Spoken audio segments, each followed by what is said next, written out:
สู่ค่าไฟงานสู่เดือนนี้เท่าไหร่สู่ของเดือน4เดือนสู่เห็นบินค่าไฟเดือน4มากูละสตันไปเลยสู่ปกติรอบเงินกูนะค่าไฟเด้อสูงสุดเคยแพงสุดเด้อ400,000 500,000นี่คือสุดๆแล้วเพราะว่าย้อนอย่างกูนี่เสียค่าอันบำรุงรักษากงเตอร์นี่200,000 กีบ260,000เฉพาะค่าบำรุงรักษากงเตอร์เด้อเพราะว่าเงินกูมันเป็นหม้อไฟใหญ่ดิเป็นหม้อไฟใหญ่แล้วเสียค่ากงเตอร์จะซื้อนะค่าเซากงเตอร์จะซื้อหรือว่าค่าบำรุงรักษานะ260,000เฉพาะเงินกูเด้อป้าสู้วันนี้มาเห็นค่าไฟกูขึ้นได้ใจโอ้ตกคือมาเอาอย่างกระดักกระโดดเทจนได้มาจดหัวหน่วยกงเตอร์นำไหมเพราะว่า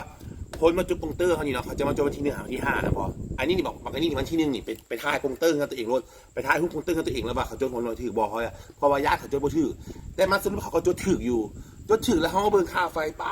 ตัวเดือนนี้มา800,000จ้ะ800,000กี่บ่ได้กินบ่ได้ยำอีหยังเลยเอาเงินเดือน3 ล้านจ่ายค่าไฟ800,000คือก่อนสูเรืออะไรเรือ2,200,000เห็นอย่างสูกูถามคันว่าเงินเจ้าไส้อย่างในไอวุฒดอกไฟเด้อดอกไฟคือว่าไส้ไฟใต้ซอกกลางคืนเด้อ3 ดอก4 ดอกเท่านั้นเพราะว่าซื้อดอกโซลาเซลล์มาแล้วมาห้อยโซลาเซลล์เป็นสปอตไลท์แบบเป็นโซลาเซลล์แล้วมาแล้ววันนี้มีตู้เย็นมีแอร์คันเจ้าสิว่าแพงย้อนแอร์ย้อนหักว่าแพงแต่ว่ามันกระโดดบาทเดียวเขาจะบอกทุกมื้อเขานอนเปิดแอร์อยู่แล้วแต่ว่ามันกระโดดบาทเดียวเกินไปนะจาก500,000 600,000ราคายอมเยานะมาเป็น800,000 900,000นะสิกูตกใจวาบเลยว่ากูป้าตัวแล้วก็มีได้ปั๊มน้ำเพื่อนกูนะมีได้ปั๊มน้ำนี่หมายถึงว่าเวลาเปิดน้ำใส่มันก็ปั๊มเวลาบ่เปิดน้ำใส่มันก็บ่ได้ปั๊มมันปิดแต่อัตโนมัติแต่แบบมันแพงโอเวอร์เรนเจอร์คนน่ะแบบเพนบินมากกูโอ้ตายค่าไฟสู้กูขึ้นได้จากกูเปิดโรงงานอันผลิตน้ำก้อนมาเรือว่ากูเปิดโรงงานอันเตา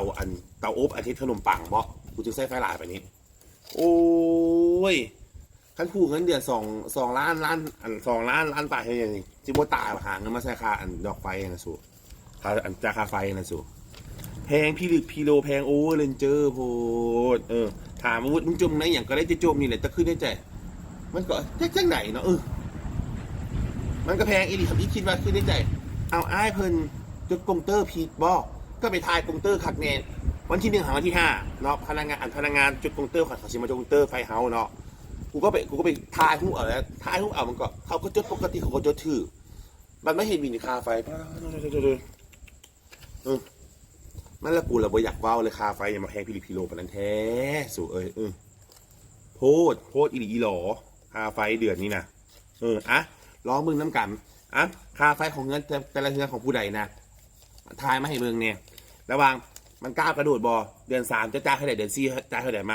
มันเดือนนี้กูชิเบิ้งเดือน5เด้อ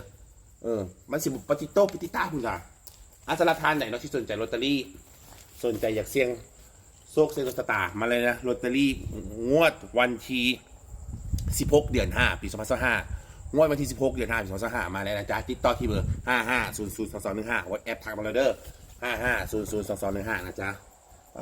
ตัวคาไฟเงินกูคิดว่ากูเปิดโรงงานให้น้ำก้อนบนแล้วก็โรงงานพี่ขนมปังเพราะว่าใช้เตาอบลายเลย